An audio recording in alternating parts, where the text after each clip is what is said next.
اعوذ باللہ من الشیطان الرجیم، بسم اللہ الرحمن الرحیم۔ میرے معزز سامعین و ناظرین طلبہ السلام علیکم۔ تو آج ہم پڑھیں گے بی ایڈ 1.5 کوڈ 8601 باب نمبر 2 سبق کی منصوبہ بندی، اور سوال نمبر آج ہم پڑھیں گے 6۔ تو چلتے ہیں اپنے آج کے سوال کی جانب۔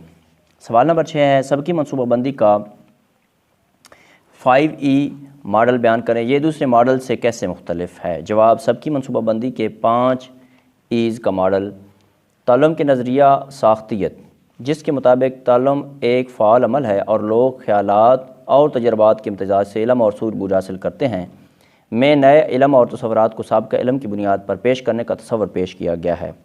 اساتذہ تعلیمی مقاصد کے تحت تدریس اور اسباق ڈیزائن کرتے ہیں، وسائل اکٹھے کرتے ہیں، اور طلباء علم اور تصورات کو سابقہ علم کی بنیاد پر پیش کرنے کا تصور پیش کیا گیا ہے۔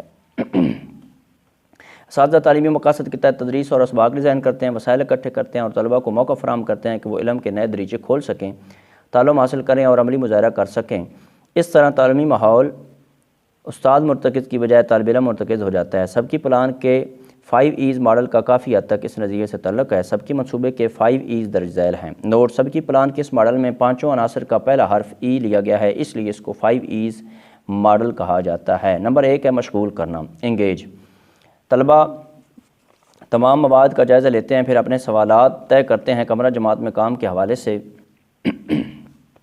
بنیادی امور نپٹاتے ہیں، پہلے سے حاصل تعلم اور معلومات کا نئے سبق کے ساتھ تعلق قائم کرتے ہیں، نیز روزمرہ زندگی سے ملتی جلتی مثالوں کی شناخت کرتے ہیں۔ نمبر 2 کھوجنا، تحقیق کرنا، یعنی کہ ایکسپلور۔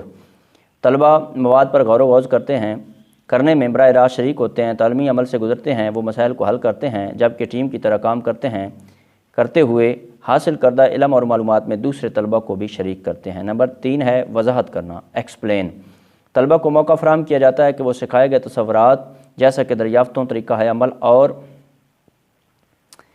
نظریات وغیرہ کو تحریری یا زبانی اسائنمنٹ یا پھر تخلیقی تحریر یا پروجیکٹ کے ذریعے واضح کر سکیں۔ اساتذہ کا کام مواد، کتب، وسائل وغیرہ فراہم کرنا ہوتا ہے، وہ فیڈ بیک دیتے ہیں، ذخیرہ الفاظ کو بہتر بناتے ہیں اور ابہامات کو دور اور اغلاط کو درست کرتے ہیں۔ نمبر 4 ہے تفصیل کے ساتھ بیان کرنا، ایلیبوریٹ۔ استاد مزید مثالوں کی مدد سے طلباء کے علم کو وسعت دے سکتا ہے اور اس سے ملتے جلتے اور تصورات کی بھی وضاحت کر سکتا ہے، جبکہ طلباء کو کسی اور صورتحال میں بھی علم کا اطلاق کرنے کا کہا جا سکتا ہے۔ نئے تصورات سے مزید سوالات اٹھتے ہیں، جس سے نئی تحقیق کے دروازے کھلتے ہیں۔ نمبر 5 ہے جاننا یا جائزہ لینا، ایویلیویٹ۔ تعلم کا جائزہ ایک مستقل جاری رہنے والا عمل ہے۔ اساتذہ اور طلباء دونوں ہی تصورات سے متعلق فہم کو جانچتے رہتے ہیں۔ اس سلسلے میں جائزے کی مختلف تکنیکوں، مثلاً مختلف رنگوں میں امتحانی پرچوں پر چھپنے والی ہدایات، چیک لسٹ، اساتذہ کے انٹرویوز، پورٹ فولیوز، مسائل کے حل سے برآمد ہونے والے نتائج اور تشخیصی نتائج وغیرہ کو استعمال کیا جا سکتا ہے۔ نتائج سے طلباء کی کارکردگی جانچی جا سکتی ہے اور مستقبل کی ضروریات کے مطابق تدریس میں تبدیلی لائی جا سکتی ہے۔ تو میرے معزز سامعین و ناظرین طلباء، اگر آپ کو میری یہ کاوش پسند آئی ہے تو میرے اس چینل اردو ادب اور ادب کو سبسکرائب کر لیں، تاکہ آنے والی مزید سوالات پر مشتمل ویڈیوز آپ کو آسانی سے مل سکیں۔ اللہم صلی علی محمد و آل محمد، والسلام۔